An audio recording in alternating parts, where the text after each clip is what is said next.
다 같이 조용히 묵상하시면서 새만교회 예배 시작하겠습니다.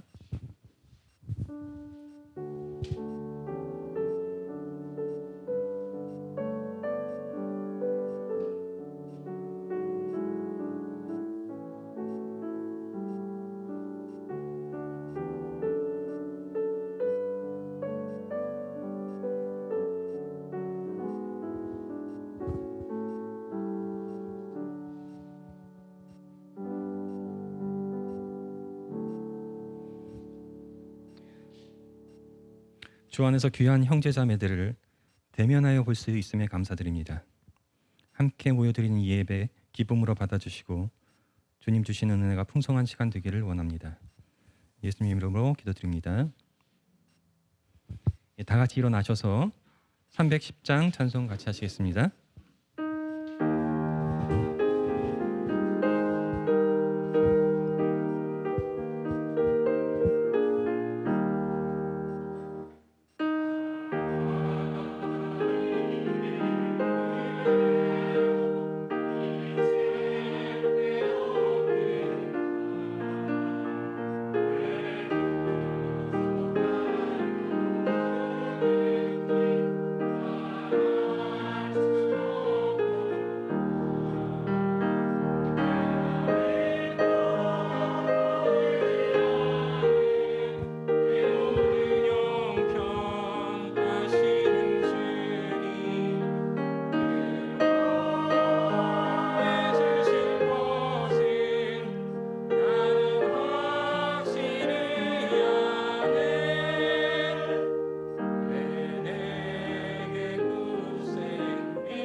성시교독 하시겠습니다.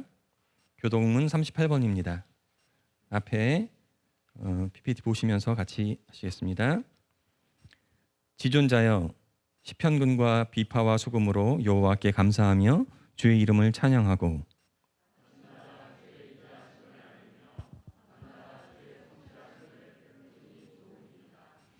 여호와여 주께서 행하시는 일로 나를 기쁘게 하셨으니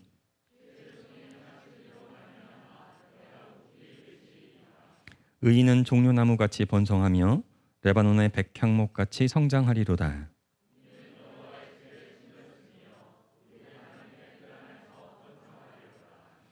그는 늙어도 여전히 결실하며 진액이 풍족하고 빛이 청청하니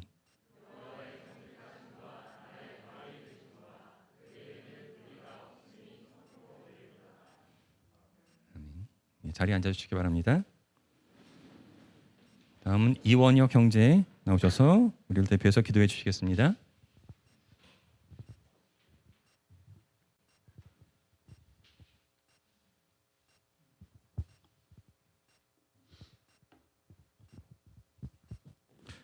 기도하시겠습니다. 예배의 주인이신 주님, 다시 우리가 이렇게 모이게 해주심에 감사합니다. 온라인 예배건 대면 예배건 언제나 우리가 모이고 예배 드리는 이유는 오직 주님임을 고백합니다. 모임의 형태가 어떻건 장소가 어떻건 우리의 마음이 온전히 주님에게만 집중되게 하여 주시옵고 오직 주님만 영광 받아 주시옵소서. 만물의 창조주이신 주님, 주님께서는 이 세상 만물을 다 의미 있게 지으셨는데 우리는 계속해서 이기적이게 되고 세상은 더욱 양극단으로 가고 있습니다. 주님, 우리가 주님께서 만물을 만드신 뜻을 기억하고 내가 모든 존재와 연결되어 있음을 깨닫게 하여 주시옵소서. 나 자신 못지않게 다른 존재들의 소중함을 우리가 인식하게 하여 주시옵소서. 또 우리가 그러한 감각을 살려서 주님께서 우리에게 주신 선물들을 보고 예찬하고 축제할 수 있게 하여 주시옵소서. 뜨겁게 떠오르는 아침 해와 시원하게 부는 바람과 저 푸른 하늘 그리고 아름다운 바다는 누구를 위해 있고 지저귀는 새의 노랫소리와 흔들리는 나뭇잎들의 속삭임과 밤하늘 가득한 저 별의 반짝임은 무엇을 얘기하는지 우리가 기억하고 이것이 주님의 사랑임을 고백하여 우리를 위하여 준비해 놓으심을 예찬하게 하여 주시옵소서. 우리가 또 마스크를 벗고 서로의 얼굴을 보며 예찬하며 서로가 서로를 치유하는 그런 공동체가 되게 하여 주시옵소서. 이 모든 기도, 작고 연약한 일을 편드시는 성부와 진짜 싸움꾼이신 성자와 울보 성령의 이름으로 기도드렸습니다.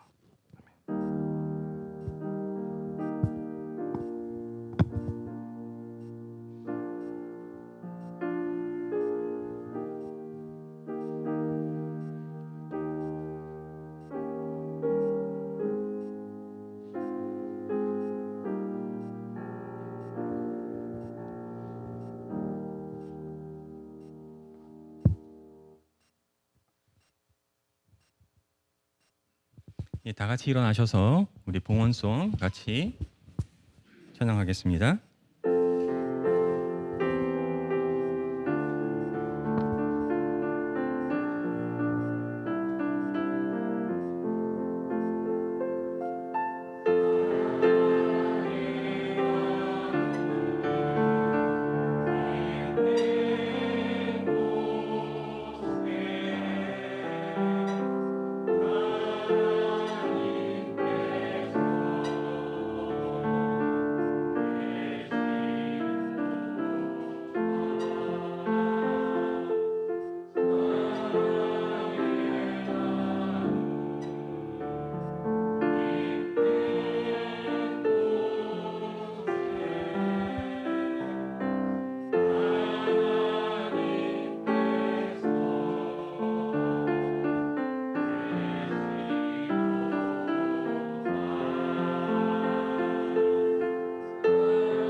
기도하시겠습니다. 하나님께서 삶의 주인 되심을 주신 것 가운데 작은 것 드림으로 고백합니다. 저희의 작은 고백이 교회를 세워가는데 귀히 쓰여지기를 원합니다. 예수님 이름으로 기도드립니다. 예, 다음은 성경 봉독 김진 집사님 나오셔서 해주시겠습니다.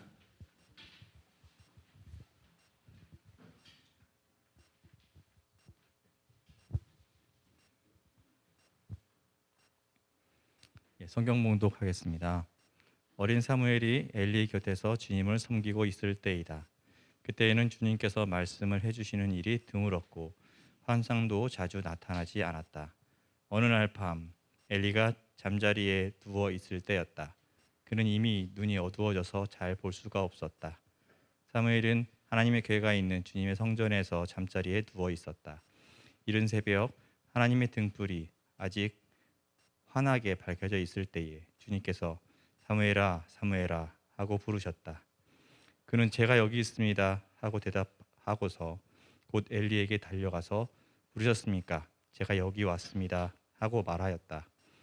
그러나 엘리는 나는 너를 부르지 않았다. 도로 가서 누워라 하고 말하였다. 사무엘이 다시 가서 누웠다. 주님께서 다시 사무엘아 하고 부르셨다. 사무엘이 일어나 엘리에게 가서 부르셨습니까? 제가 여기 왔습니다 하고 말하였다. 그러나 엘리는 얘야 나는 너를 부르지 않았다. 도로 가서 누워라 하고 말하였다. 이때까지 사무엘은 주님을 알지 못하였고 주님의 말씀이 그에게 나타난 적도 없었다. 주님께서 사무엘을 세 번째 부르셨다. 사무엘이 일어나 엘리에게 가서 부르셨습니까? 제가 여기 왔습니다 하고 말하였다. 그제야 엘리는 주님께서 그 소년을 부르신다는 것을 깨닫고 사무엘에게 알려주었다. 가서 누워 있거라. 누가 너를 부르거든 주님 말씀하십시오. 주님의 종이 듣고 있습니다 하고 대답하여라. 사무엘이 자리로 돌아가서 누웠다. 그런 뒤에 주님께서 다시 찾아와 곁에 서서 조금 전처럼 사무엘아 사무엘아 하고 부르셨다. 사무엘은 말씀하십시오. 주님의 종이 듣고 있습니다 하고 대답하였다. 주님께서 사무엘에게 말씀하셨다. 내가 이제 이스라엘에서 어떤 일을 하려고 한다. 그것을 듣는 사람마다 무서워서 귀까지 멍멍해질 것이다. 때가 오면 내가 엘리의 집을 두고 말한 모든 것을 처음부터 끝까지 다 이루겠다. 엘리는 자기의 아들들이 스스로 저주받을 일을 하는 줄 알면서도 자식들을 책망하지 않았다. 그 죄를 그는 이미 알고 있다. 그래서 나는 그의 집을 심판하여 영영 없애버리겠다고 그에게 알려주었다. 그러므로 나는 엘리의 집을 두고 맹세한다. 엘리의 집 죄악은 재물이나 예물로도 영영 씻지 못할 것이다. 사무엘은 아침에 밝을 때까지 누워 있다가 주님의 집 문들을 열었다. 그러나 사무엘은 자기가 환상으로 보고 들은 것을 엘리에게 알리기를 두려워하였다. 엘리가 사무엘을 불렀다. 그는 내 아들 사무엘아 하고 불렀다. 예, 제가 여기 있습니다 하고 사무엘이 대답하였다. 엘리가 물었다. 주님께서 너에게 무슨 말씀을 하시더냐? 나에게 아무것도 숨기지 말아라. 주님께서 너에게 하신 말씀 가운데서 한마디라도 나에게 숨기면 하나님이 너에게 심한 벌을 내리고 또 내리실 것이다. 사무엘은 그에게 하나도 숨기지 않고 모든 것을 말하였다. 엘리가 말하였다. 그분은 주님이시다. 그분께서는 뜻하신 대로 하실 것이다. 사무엘이 자랄 때에 주님께서 그와 함께 계셔서 사무엘이 한 말이 하나도 어긋나지 않고 다 이루어지게 하셨다. 그리하여 단에서 브엘세바까지 온 이스라엘은 사무엘이 주님께서 세우신 예언자임을 알게 되었다. 주님께서는 실로에서 계속하여 자신을 나타내셨다. 거기에서 주님께서는 사무엘에게 나타나셔서 말씀하셨다. 입니다.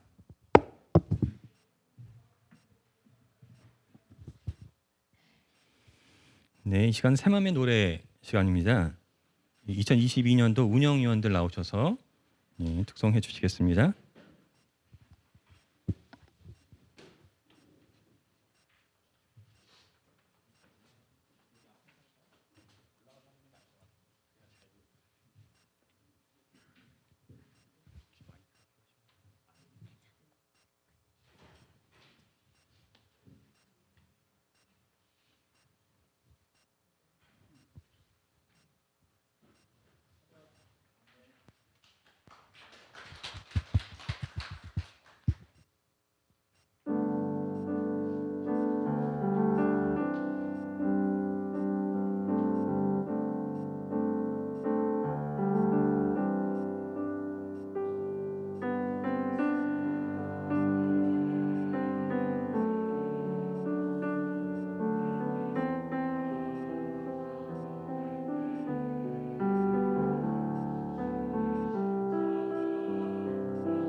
코로나로 많은 것이 쇠퇴했는데 예, 찬양 솜씨만은 여전하시네요. 예.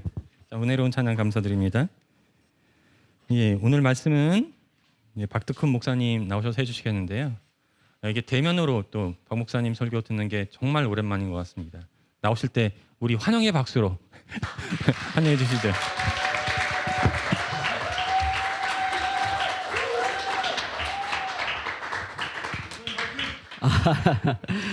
예, 이렇게 열렬히 환영해 주셔서 몸도 따를 모르겠습니다.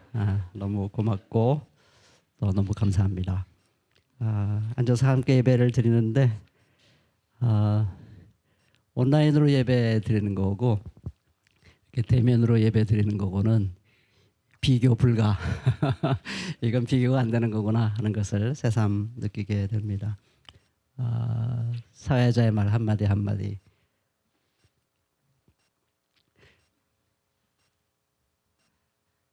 벌써부터 이러면 안 되는데 찬송가 가사 하나하나 우리 기도 한마디 한마디 너무 좋았고요. 운영위원들의 찬양은 무슨 대합창인 줄 알았어요. 뭐 베토벤 교향곡에 나오는 어떤 대합창 같아서 정말 가슴이 벌렁벌렁 뛰었습니다. 특히 찬양 가사 중에서 내가 믿고 또 의지함은 내 모든 형편 아시는 주님, 또 은혜 아니면 설 수 없다, 이런 가사들이 우리가 너무 잘 아는, 평소에 너무 잘 아는 그런 표현들이고 단어들인데 이렇게 함께 예배 드리니까 정말 주님을 간절히 사모하고 사랑하는 성도들과 함께 예배 드리니까 그 잘 아는 단어들이 살아 움직이는구나 하는 것을 느꼈습니다. 정말 고맙고 또 감사드립니다. 오늘 고민하다가 오늘 본문으로 말씀을 잡았고요. 그리고 제목도 새로운 역사의 시작이라는 제목을 함께 잡아 보았습니다. 제가 왜 말씀을 준비하면서 고민 많이 했는가 하는 것은 말씀을 함께 나누면서 여러분들이 함께 공감할 수 있을 거라고 생각해 봅니다.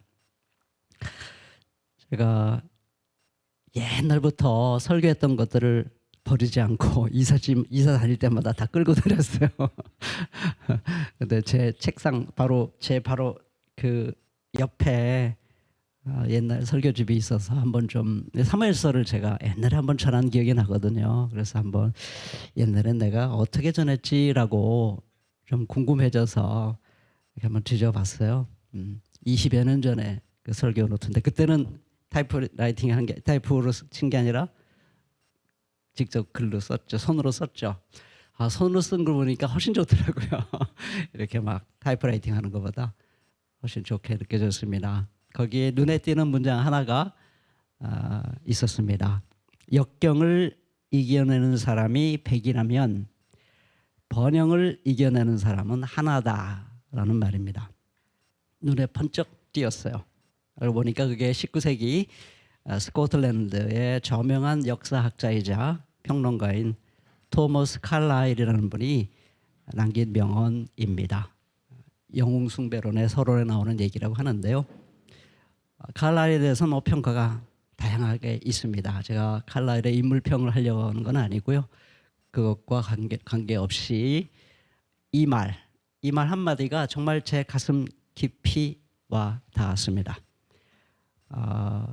오늘 본문은 사사시대 말기에 있었던 일에 대한 이야기죠. 사사시대는 토머스 칼라일의 이 명언이 한 개인에게 뿐만 아니라 한 나라의 차원에서도 진실이구나 하는 것을 보여줍니다. 이스라엘은 이웃 나라의 억압과 침략으로 역경에 처하면 자신들의 잘못을 깨닫고 하나님 앞에 바짝 엎드려서 간구하고 구원을 원하며 또 믿음을 회복합니다. 그런 하나님의 은총으로 도우심으로 평화와 번영이 찾아오면 그들은 영락없이 다시 타락하고 무너졌죠. 그게 계속 반복되는 사건이 사사시대 이야기고 사무엘서는 바로 그 시대를 이어받아서 이어지는 역사입니다. 엘리의 시대는 사사시대 말기인데 그것이 계속 반복되면서 이스라엘이 얼마나 형편없이 망가진 상태가 되었는가 하는 것을 우리에게 알려주고 있는데 오늘 본문에 보면 그것을 한마디로 이렇게 요약합니다. 그때는 주님께서 말씀을 해주시는 일이 드물었고 환상도 자주 나타나지 않았다. 이렇게 되어 있습니다. 하나님이 할 말을 잃은 시대, 하나님께서 무슨 말을 해줘야 될지 하나님도 난감한 그런 시대, 그런 시대가 아니었을까 이렇게 생각해 봅니다. 그러나 그럼에도 불구하고 하나님은 어디선가 희망을 찾습니다. 그것이 어린 사무엘인데요. 그를 통해서 새로운 역사를 계획하시고 시작을 하십니다. 저는 그런 점에서 오늘 우리에게 밝은 빛을 비춰주시는 하나님의 말씀이라고 생각되었습니다. 한국 교회나 나라나 역경 중에는 아름다운 빛을 찬란하게 발휘하곤 했습니다. 제가 길게 설명하지 않아도 역사 공부를 조금만 해보면 여러분들이 다 확인할 수 있습니다. 그러나 번영을 이겨내지 못했습니다. 슬픈 일이죠. 교회는 날개 없는 새처럼 부패의 나락으로 추락해 왔습니다. 나라는 선진국으로 승격이 되었다고는 하지만 그 내용을 자세히 살펴보면 강자들에겐 한없이 관대하고 약자에게는 무서울 정도로 냉혹한 상황으로 치닫고 있습니다. 심지어 이 말을 하기 제가 참 어려운데요. 민주화 진보를 위해 싸웠던 지도급 인사들 중에도 상당수가 번영을 이겨내지 못하고 기득권의 맛에 심취해 겉과 속이 다른 모습을 보여주고 있습니다. 하여 수많은 이들이 희망을 잃었습니다. 깊은 시리에 빠져 있습니다. 서로 책임을 물으면서 서로 가슴 아픈 말을 주고받고 있습니다.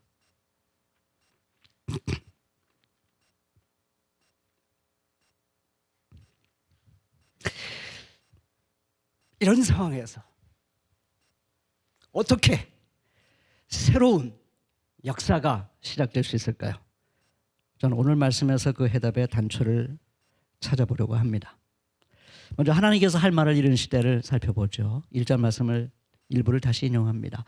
그때는 주님께서 말씀을 해주시는 일이 드물었고 환상도 자주 나타나지 않았다. 제가 그 전까지는 이 말씀을 그렇게 느껴본 적이 없는데 제가 사실 이 말씀은 제가 몸담고 있는 새동네 교회가 전 하나님 나라로 큐티를 하고 싶은데 그러지 못하고 매일 성경으로 큐티를 하고 있습니다. 같이 다 공동체 같이 하니까요. 지난 금요일 아침에 이게 큐티 본문입니다. 그때 새삼스럽게 이 말이 저에게 다가왔어요. 하나님께서 제가 서론에서 잠깐 말씀했습니다마는 이스라엘의 썩어빠진 현실을 바라보시면서 할 말을 잃으신 모양이구나. 그래서 그 시대에는 하나님의 말씀을 듣는 게 그렇게 어려웠구나. 하나님께서 너무 가슴이 아프고 슬퍼서 인간에게 비유하자면 두문불출하고 계셨던 거구나. 그래서 하나님을 환상 가운데 보는 게 그렇게 힘들었던 모양이구나 하는 생각이 들었습니다. 본문에 앞선 그 3에서 2장을 읽어보면 하나님께서 왜 그렇게 힘들어하셨는지 우리는 충분히 이해할 수 있습니다. 당시 홈리와 비누아스는 엘리의 아들로 늙은 아버지를 대신해 실질적으로 제사장 역할을 감당하고 있었죠. 하지만 그들은 그 소중하고 거룩한 사역을 감당하면서 자신들의 찰나적인 흥미와 이기적인 욕구를 충족시키는 데 여념이 없었습니다. 그들은 재물 중 제사장 몫에 대한 하나님의 법들을 다 알고 있었겠지만 아주 귀찮게 여겼습니다. 아주 하찮게 여겼습니다. 하여 자신들이 직접 혹은 그들의 종이 갈고리를 제물고기를 삶는 가마솥에 찔러 넣어서 아무거나 잡히는 대로 제사장의 몫을 삼았습니다. 아마 그들은 권태에 빠져 있었던 것 같습니다. 그런 식으로 아마 뭐가 걸릴지 모르잖아요. 좋은 고기 걸릴지 나쁜 고기 걸릴지 그때 다를 거 아니겠습니까? 이렇게 그들은 지루함과 권태를 이렇게 달래는 모양이구나 하는 생각이 들었습니다. 홈리와 비나스는 결국 자신에게 주어진 권리를 넘어서 탐욕을 부립니다. 첫째로는 이제 아예 하나님의 몫을 무시하죠. 그래서 백성들의 이 제기에도 불구하고 기름을 태워드리는 것은 하나님의 몫인데 그 기름을 태우기도 전에 살고기를 강제로 취했습니다. 삶은 고기보다 기름까지 섞여 있는 고기를 구워서, 그게 맛있잖아요. 우리 바베큐 보면 그 고기가 진짜 맛있잖아요. 그 맛있는 고기를 먹고 싶어 했습니다. 둘째로 그들은 자신의 지혜를 활용해서, 요즘 흔히 우리가 보는 일인데요, 자신의 지혜를 활용해서 입구에서 일을 돕고 있는 여성들을 유인했습니다. 유인해드리고 성적으로 농락했습니다. 하나님을 모욕한 것이죠. 이를 전해들은 아버지 엘리는 말로는 아들들을 아주 엄중하게 책망하는 것처럼 보입니다. 그래서 사무엘서를 이렇게 쭉 읽어보면 엘리가 좀 치근한 생각이 들어요. 엘리가 그래도 나름대로 착한 사람인 것 같고 하나님의 말씀을 잘 듣는 것 같은데 엘리가 이렇게까지 하나님의 엄중한 심판을 받아야 되나 하는 동정심이 생길 정도로 엘리의 겉모습은 굉장히 바람직하고 아들들을 책망하는 것 같습니다. 그러나 그렇지 않습니다. 말을 아무리 좋은 말을 해도 그것이 행동으로 이어지지 않으면 그 말은 아니한만 못합니다. 오늘 우리가 정말 낙심하고 화가 나고 슬퍼하는 이유는 뭐냐면 말은 멋있게 하는데 그 행동은 그 말과 전혀 다른 모습을 보여주는 것 때문에 우리는 지금 너무 괴로워하고 있지 않습니까? 엘리가 바로 그런 대표적인 인물이었던 것입니다. 그런 마음만 먹었으면 얼마든지 아들을 제어할 수 있었습니다. 왜냐하면 백성들도 원치 않은 일이었거든요. 그들도 홈리와 비나스를 보면서 속상했겠죠. 그렇기 때문에 엘리가 진짜 마음만 먹었으면 얼마든지 그 일을 즉각 중단시키거나 아니면 제사장직에서 해촉시키거나 그 제사장직을 감당할 사람이 없었다면 차라리 제사를 당분간 안 지내는 게 좋을 것 같습니다. 그리고 하나님께 이렇게 부르짖어야 되겠죠. 하나님, 우리 아들들이 이렇게 타락해서, 그리고 제사장을 맡을 사람이 없어서 하나님 앞에 차마 제사를 못 드리겠습니다. 이것이 우리들의 처절한 형편입니다. 우리를 불쌍히 여겨주십시오. 그렇게 하는 게 차라리 낫지 않았을까요? 엘리가 진짜로 하나님의 말씀을 들었다면 적어도 그렇게 했어야 되지 않을까, 저는 그런 생각을 해봅니다. 그러나 말로만 회개하는 척하고 말로만 그 아들들을 책망하고 첫 번째 말을 들었을 때는 아무런 반응이 없고 사무엘을 통해서 말을 들었을 때는 그가 기껏 한다는 말이 그분은 주님이시다, 그분께서는 뜻하는 대로 하실 것이다, 이게 뭔 말입니까? 저는 멋있게 말은 했어요. 그러나 정말 그게 정말 하나님의 마음을 읽었다면 거기서 그렇게 가만히 있을 수가 없는 거죠. 어떻게 거기서 그렇게 두 번이나 그 말을 듣고 가만히 있습니까? 이스라엘 역사를 바라보면 하나님께서 싹 없애버리겠다 해도요, 얼마나 여러 번 하나님 우리가 잘못했어요 하면 하나님께서 용서해 주신 분입니까? 그걸 엘리가 모를 리가 없어요. 네, 그렇게 말만 하고 멋있게 말 한마디 던지고 아무 일도 하지 않습니다. 저는 어떤 점에서 홈리와 비느하스의 죄보다 엘리의 죄가 훨씬 더 큰 것이 아닐까, 저는 그런 생각을 해봅니다. 왜 엘리는 그럴 수밖에 없었을까요? 2장 29절에 보니까 제가 시간이 없어서 하나하나 문법적으로 다 설명할 수는 없는데요, 너희는 복수예요. 어찌하여 내가 내 처소에서 명령한 내 제물과 예물을 밟으며 너는 단수입니다. 이게 생략돼 있어요. 너는 엘리입니다. 내 아들들을 나보다 더 중히 여겨 내 백성 이스라엘에 드리는 가장 좋은 것으로 너희들, 이건 엘리를 포함해서 홈리와 비느하스를 다 포함하는 겁니다. 살지게 하느냐, 엘리도 포함됩니다. 그럴 수밖에 없었겠죠. 아들들이 그 고기를 가져오면 같이 먹었을 거 아니에요. 공범입니다, 공범. 엘리는 사실 실질적으로 책망하는 것 같았지만 사실은 홈리와 비느하스와 공범이었던 것입니다. 공범이니까 그를 그렇게 엄중하게 책망할 수가 없었던 것입니다. 자, 이런 상황입니다.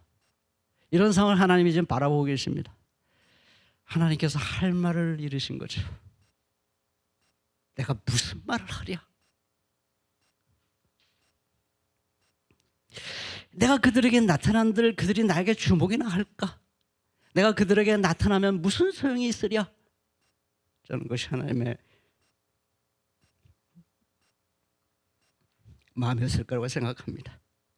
이게 하나님을 가장 슬프게 하는 죄입니다. 디모데전서 6장 5절에 보면 마음이 부패하고 진리를 잃어서 경건을 이득의 수단으로 삼는 행위입니다.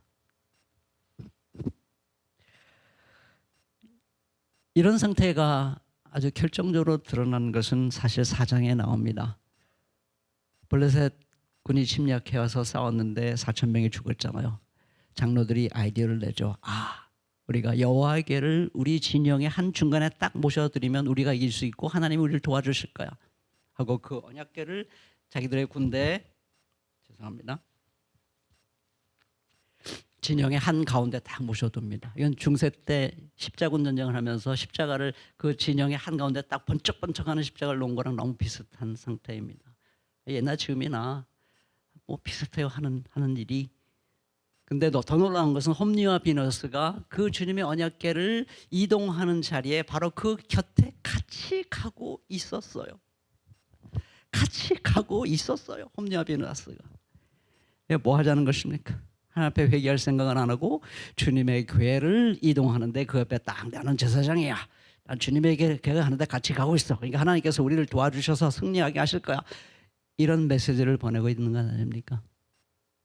참 주님의 언약궤까지 이용해서 회개할 생각은 안 하고 자기들의 이득을 승리를 누리고 구가하려고 하고 있습니다.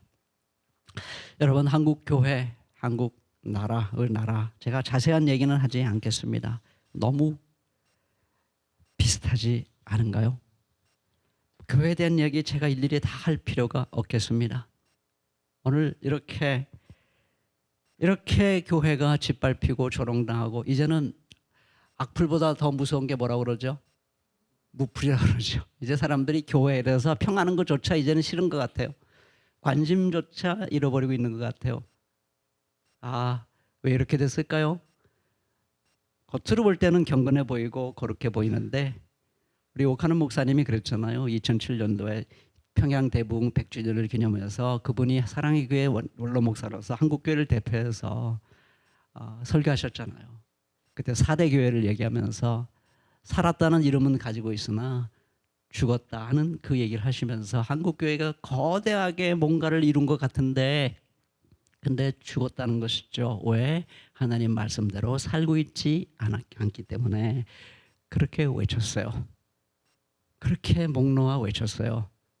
근데 바로 2년 후에 사랑의 교회가 그 수많은 반대에도 불구하고 수천억을 들여서 그 가장 비싼 땅에 사랑의 교회를 건축하는데 오카는 목사님이 두 가지 얘기를 동시에 합니다. 한편으로는 대형교회 세운 거 실패한 거고 대형교회가 되면 하나님 나라 일을 할 수 없다 이렇게 말씀하시더니 또 그 인터뷰에서 또 동영상을 통해서 성도들에게 전하는 메시지는 정반대의 말씀을 전했습니다. 인프라를 구축해야 사람들이 헌금을 하고 대형교회를 만들어야 하나님 나라를 잘할 수 있다 이렇게 말했습니다. 저는 그 사건이 한국교회의 부패 역사의 분수령이 아닐까 생각해 봅니다. 루비콘 강을 그때 한국은 건넜습니다. 그렇잖아요. 100주년을 기념을 해서 가장 한국교회를 대표해서 회개의 메시지를 전하신 분이 그렇게 사랑의 교회를 두둔했으면 그건 이야기 끝난 것이죠. 어떻게 더 회복할 수 있겠습니까? 회복 불능입니다. 인간적으로는 회복 불능이에요. 루비콘 강을 그때 확실히 건넜습니다.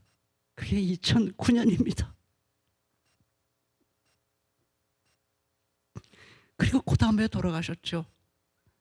2010년에. 너무 슬픈 일입니다. 번영을 감당하지 못했어요. 하나님과 교회를 이용해서 우리들의 영광을 구하고자 하는 이 마음, 그걸 이겨내지 못했어요. 우리나라도 마찬가지 아닐까요?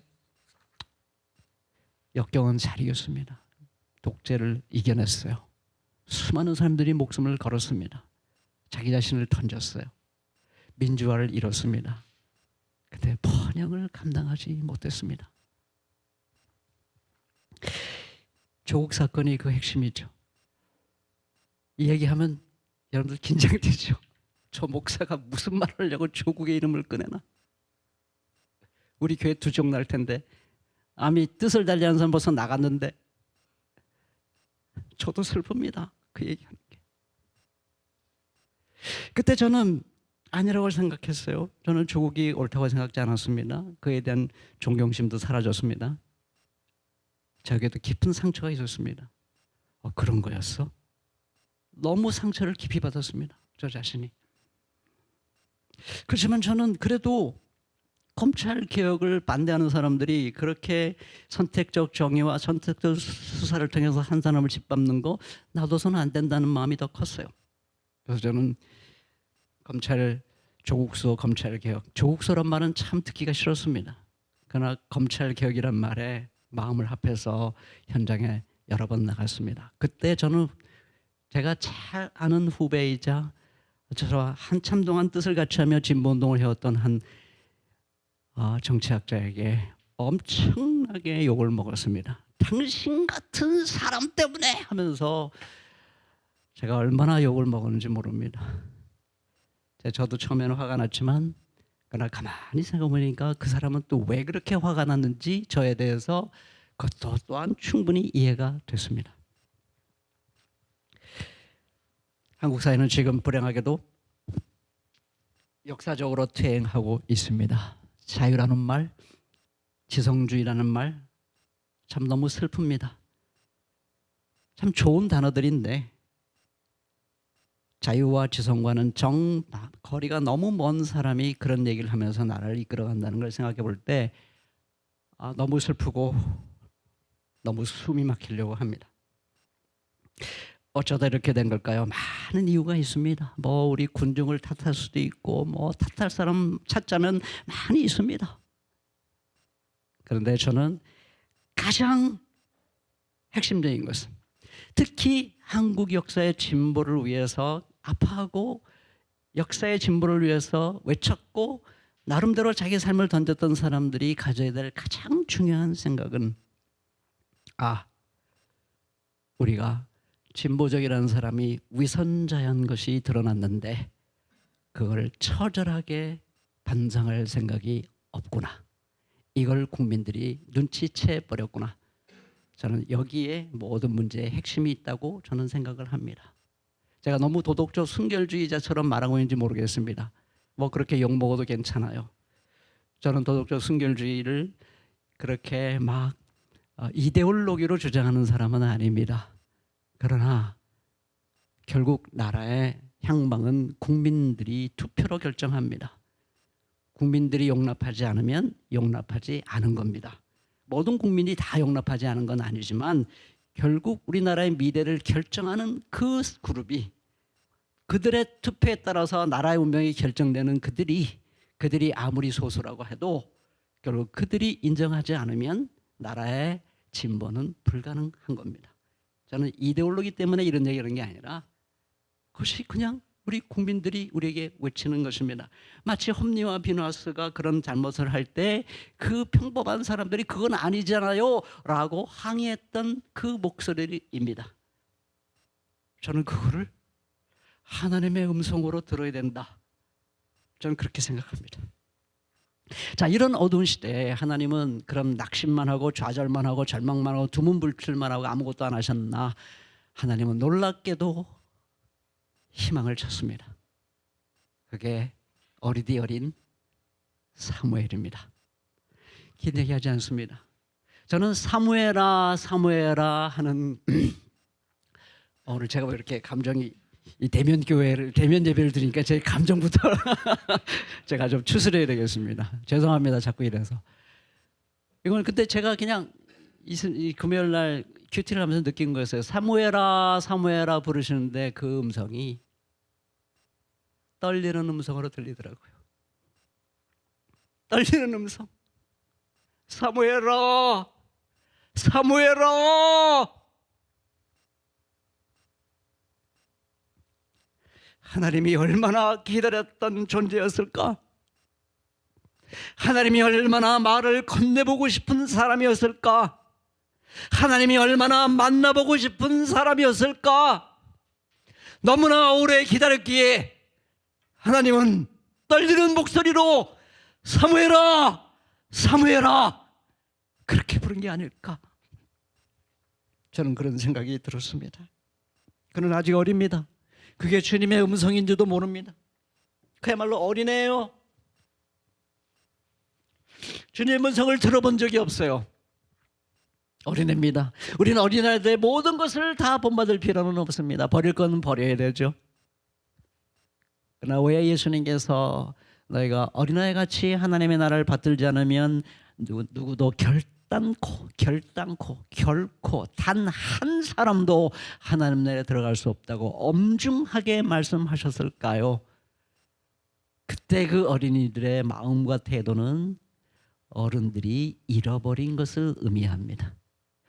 어린아이들의 모든 것을 말하는 것이 아니라 어린아이 때 가졌던 마음을 어른이 되어도 계속 간직해야만 되는 것인데 잃어버린 그 무엇, 그것이 바로 어린아이의 마음인데, 저는 그것이 바로 사무엘의 모습에서 그 어린아이의 마음, 하나님께서, 예수님께서 제자들에게 그렇게 보고 싶어 했던 어린이 마음은 그것이구나. 그렇잖아요. 부르니까 엘리가 부른 줄 알고 쪼르륵 그 새벽이잖아요. 그렇죠? 아직 그 동트기 전에 등불이 아직 켜져 있을 때 말이에요. 성전에서 자고 있었잖아요. 얼마나 거기서 자고 있는 것도 너무 순진하잖아요. 너무 착하지 않아요? 잠자리가 얼마나 불편하겠어. 어린애가 거기서 자는 게 엄마 품에서 자야 되는데, 그렇잖아요. 근데 거기서 자고 엘리야, 사무엘아 보니까 우리 스승 엘리가 부르시는구나 하고선 그 새벽에 벌떡 일어나서, 얼마나 늦잠 자고 싶겠어요. 새벽에 벌떡 일어나서 달려갑니다. 아니야, 가서 잡니다. 근데 또 불러요. 이거 왜 한 번 불렀으면 되지 또 불러, 이게 아니에요. 불렀으니까 또 가야지 하고선 또 갑니다. 이번에는 부르셨습니까? 제가 여기 있습니다. 부르셨습니까? 란 말까지 포함해요. 아니야, 다시 가서 자. 한 번 더 하죠. 근데 또 쪼르륵 달려가서 부르셨습니까? 제가 여기 있습니다. 이렇게 말해요. 이게 어린아이의 마음입니다. 이 사무엘에게는 자기가, 내가 주인이야, 내가 우주의 중심이야, 세상의 모든 것은 나를 중심으로 돌아가야 돼, 이런 마음이 눈꼽만큼도 없었어요. 지금 이 사무엘의 중심은 하나님, 잘 모르지만 하나님 그리고 엘리입니다. 자기가 아니에요. 이 얘기는 하나님과 엘리를 자기가 뭔가 수단으로 삼아서 내 목적을 성취하고자 하는 마음이 눈꼽만큼도 없었어요. 그냥 엘리가 하라는 대로 그 말을 듣고 따르고자 하는 마음만 있었습니다. 그렇죠? 엘리를 모방하고 싶은 마음만 있었을 뿐이에요. 근데 세 번째 비로소 엘리가 깨닫고 주님이 부르신 모양이야. 그러니까 그때 다시 한번 부르면, 주님 말씀하십시오. 주의 종이 여기 있습니다 라고 말하라고 얘기를 합니다. 그렇게 해서 사무엘은 주님의 음성을 듣고 하나님의 심판의 메시지를 듣고 두려웠죠. 어린아이니까 얼마나 두려웠겠어요. 그런데 엘리가 진실을 말하라고 얘기하니까 그 진실을 있는 그대로 전달합니다. 그때 하나님은 이 사무엘을 쓰기로 작정하십니다. 사무엘이 자랄 때 주님께서 그와 함께 계셔서 드디어 두문불치를 하시던 하나님이, 그래 이제 나도 사무엘이 있으니까 나도 역사 속으로 들어가야겠다 하고 하나님도 결심을 하십니다. 그래서 그와 함께 하시고, 그동안 내가 말을 잃었는데 이제 사무엘이 있으니까 내가 말해야겠다 라고 말씀하시기로 작정을 하시고, 그리고 사무엘이 한 말이 하나도 어긋나지 않도록 다 이루어 주십니다. 그래서 단에서 부활세배까지 온 이스라엘은 사무엘이 주님께서 세우신 예언자임을 알게 되었습니다. 주님께서 실로에서 계속하여 자신을 나타냈어요. 계속해서 자신을 나타내셔서 하나님이 너무 기쁘신 거예요. 자신을 계속 나타내시고, 거기에서 주님께서 사무엘에게 나타나셔 말씀을 하셨어요. 그 암울한 역사 속에 하나님 이렇게 어린아이의 마음을 가진 사무엘, 이 존재를 통해서 하나님 위대한 새로운 역사를 시작하시고 계신 것입니다. 저는 어린아이의 마음을 우리 고 김진영 선생님의 책 가지고 요즘 제가 독서 모임을 하고 있는데 정말 가슴 깊이 최근에 깨달은 게 뭐냐면 발터 베냐민이 희망은 과거에서 온다는 책이에요. 발터 베냐민이라는 강의인데 어른들과 다른 어린이의 특징이 있다는 것을 찬찬히 얘기해 주는데 너무 마음에 깊이 와 닿았어요. 어른들이 사물을 바라보거나 독서를 하거나 누구의 말을 들을 때 아이들이 무슨 사물을 바라보거나 누구의 말을 듣거나 영화를 보거나 책을 읽을 때 전혀 다른 한 가지가 있다는 것이죠. 그것은 어른들은 상대가 다 나를 위한 수단이에요. 나를 위한 도구예요.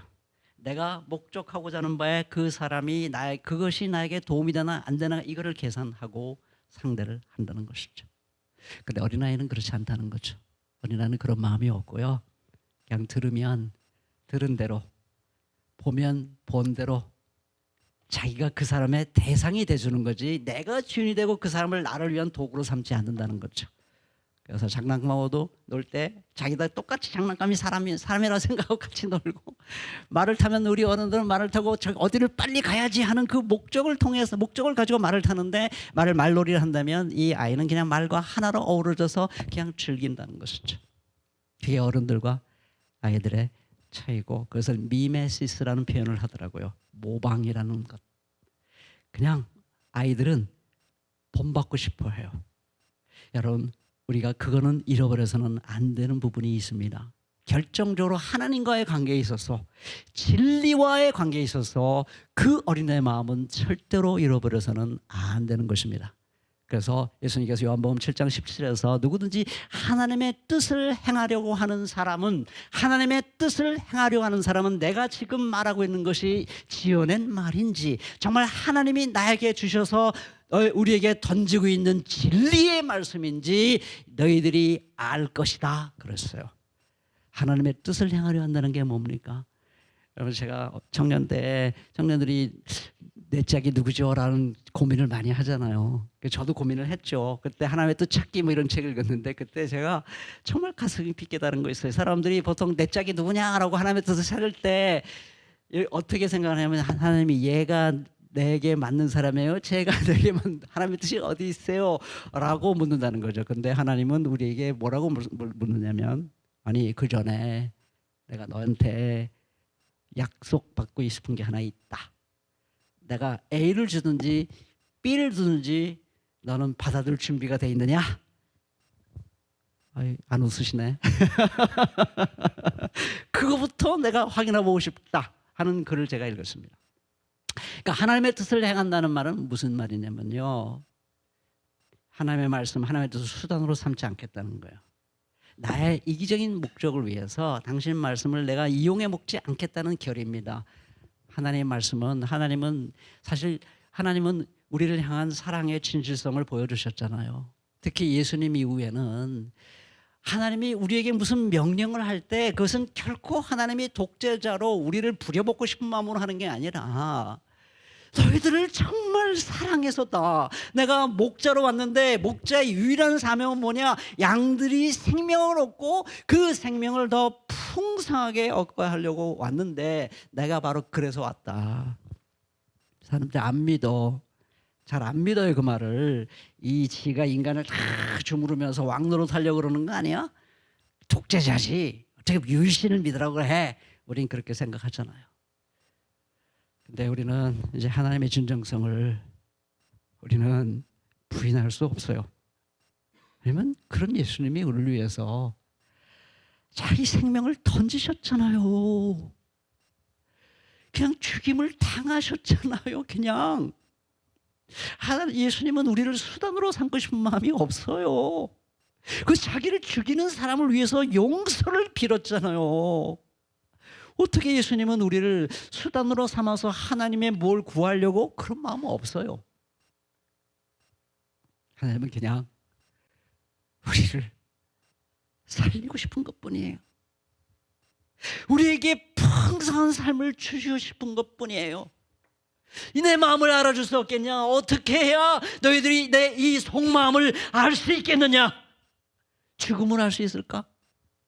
그러고 죽으신 겁니다. 그러니 우리는 하나님에 대해서 바른 자세라면 어린아이의 태도입니다. 하나님, 내가 여기 있어요. 말씀만 하세요. 말씀대로 따를게요. 그게 미메시스. 미메미스인가? 미메시스 맞아요. 어려운 단어 제가 잘 몰라요. 그게 모방이라는 거죠. 그게 어른들은 다 잃어버린 거예요. 아이들은 갖고 있어요. 여러분, 그런 마음을, 어린애 사무엘의 그 어린 마음을 우리가 회복할 수 있다면 저는 지금도 엉뚱한 사람이 나라의 지도자가 되고 또 그 반대편에 있는 사람들은 지금 싸우느라고 상처투성입니다. 상처받지 않은 사람이 없어요. 어떤 사람이 다 상처투성이에요. 그냥 아파요. 그러니까 여러분들 누구 말을 들을 때요, 그냥 아파서 그런구나 그렇게 생각하시기 바랍니다. 아프면요 사람들이 뭔 말을 못합니까? 그렇잖아요. 아프지 않은 사람이 한 사람도 없어요. 다 아파요. 이렇게 아프고만 있으면 어떻게 합니까? 어떻게 새로운 역사를 시작할 수 있습니까? 누군가는 이런 상황을 돌파하는 사람이 필요한데 그 사람은 바로 사무엘과 같은 어린아이의 마음을 회복한 사람입니다. 제가 며칠 전에 기독교 대선 행동을 같이 했던 집행위원장과 얘기를 하면서 후배들에게 욕먹는 얘기 지옥으로 나눴어요. 민주당 복음주의, 또 무슨 뭐죠? 민주당 기독교 지부, 기독교 대선행동 전부가 욕먹은 건 아니지만 제가 상임 공동대표였습니다만 거기에 속해 있는 사람들이 그런 욕을 먹었습니다. 섭섭하기도 하고 이해도 되고 그렇습니다. 근데 그때 그 집행위원장을 했던 그분이 저한테 딱 그렇게 얘기하더라고요. 후배들을 설득하거나 도우려거나 양해를 구하려거나 그런 거 다 꼰대 주십니다. 그런 거 필요 없습니다. 딱 하나 우리가 갈 길이 있는데 그것은 농개처럼 그냥 우리가 죽어버리는 것입니다. 그러더라고요.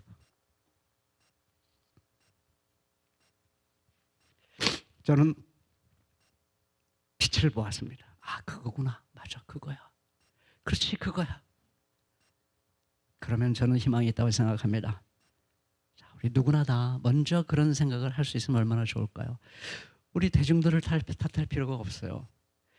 발터 베냐민이 군중들을 잠자는 자궁에 비유하더라고요. 잠자는 자궁은 어두워요. 생명력이 없어 보여. 그러나 거기에 사랑의 산물로 어떤 생명체가 들어가면 놀랍게도 새로운 생명이 그 잠들어 있는 것 같은 어두컴컴한 자궁에서 신비로운 생명이 태어난다. 군중은 바로 그런 존재다. 그런 말을 했습니다. 저는 그것이 오순절 성령 사건으로 이해가 됐어요. 제자들은 잠자는 자궁처럼 어두운 그런 제자들, 무능한 제자들이었는데 오순절 성령이라고 하는 그 주님의 진정성, 나는 죽으러 왔고 이건 사랑 때문이야 하는 그 진정성이 오순절 성령 사건을 통해서 집단적으로 그들의 마음을 움직였습니다. 잠자는 자궁에 생명의 씨앗이 떨어진 거죠. 그래서 놀라운 새 생명의 역사가 거기서 시작이 됩니다. 저는 군중들이 잠들어 있는 것 같아요.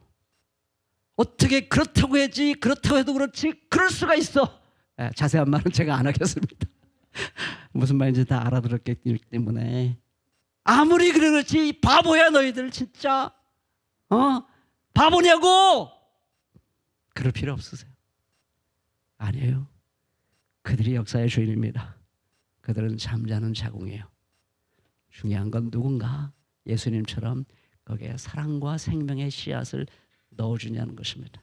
그러면 저는 잠자는 군중들이 깨어나서 새로운 역사를 만들어갈 것을 굳게 믿습니다. 우리 새만교회가 그렇게 새로운 역사를 만들어가는데 아름답게 쓰임받는 오늘 우리 시대 어린 사무엘들이 될 수 있기를 진심으로 축원합니다. 기도하시겠습니다.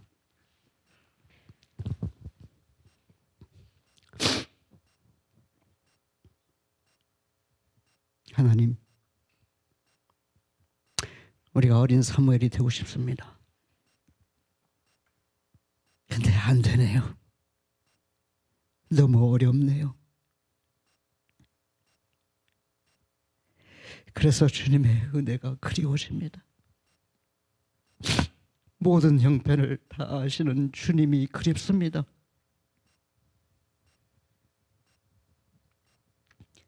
오늘 우리 한 사람 한 사람에게 찾아오셔서 우리의 이름을 불러 주옵소서. 떨리는 마음으로 우리의 이름을 불러 주옵소서. 그 주님의 음성을 듣고 주님 말씀하십시오. 제가 여기 있습니다. 고백할 수 있는 저희들 되게 해주시고 새로운 역사가 다시 한번 시작될 수 있도록 긍휼을 베풀어 주시옵소서. 감사하며 예수님의 이름으로 기도합니다. 아멘.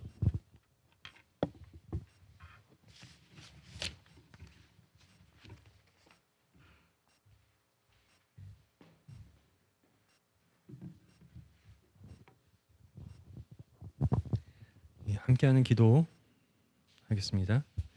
우리 같이 1번, 2번, 3번 같이 읽고 잠시 이 기도들 함께 나누고 있도록 하겠습니다. 앞에 PPT 화면 봐주시면 될 것 같습니다. 1번, 새로운 정권이 시작되었습니다. 혐오와 분열을 이용하고 약자를 희생하는 정책을 멈추게 하여 주십시오. 우리에게 참된 그리스도인으로 세상의 낮은 자들과 더 연대할 수 있는 용기와 지혜를 주소서. 세상의 가장 작은 존재인 동물들을 위해 기도합니다. 우리나라 헌법에는 동물을 생명이 아닌 인간의 자산으로 보기에 많은 동물들이 하나님의 창조물로서 보여지지 않고 사람 일의 재산으로 취급받으며 법적 보호를 받지 못하고 있습니다. 헌법 개정을 통해 동물이 자산이 아닌 하나님의 창조물로 귀히 여겨지는 시대가 오길 기도합니다. 우리나라의 많은 자영업자들을 위해 기도합니다. 임대료와 물가 상승으로 많은 소상공인들이 위기에 놓여 있습니다.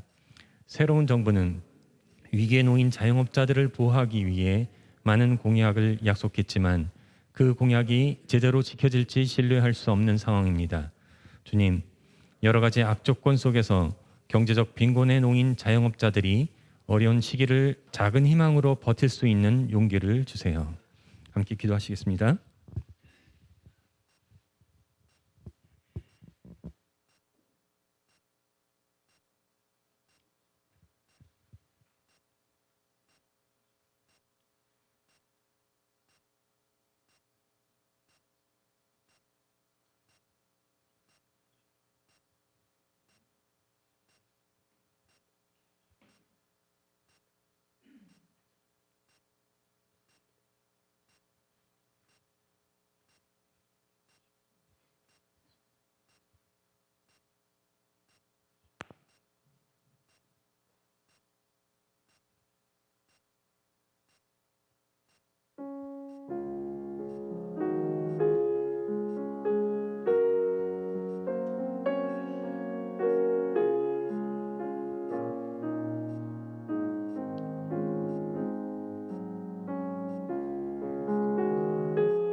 하나님 함께 드리는 저희 기도 들어주시길 원합니다.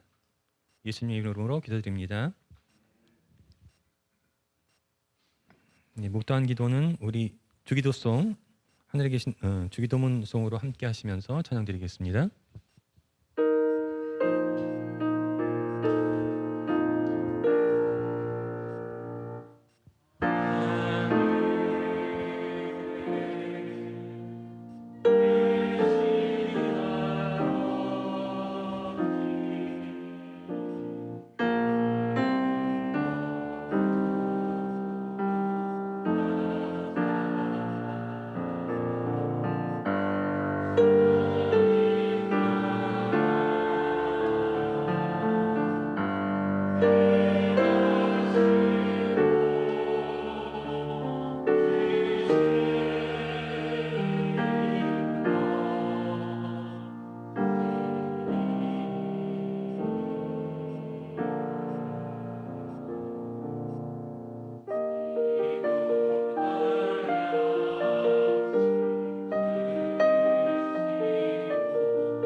일구역에서 나오셔서 알리는 말씀 해주시겠습니다. 1구역 담당자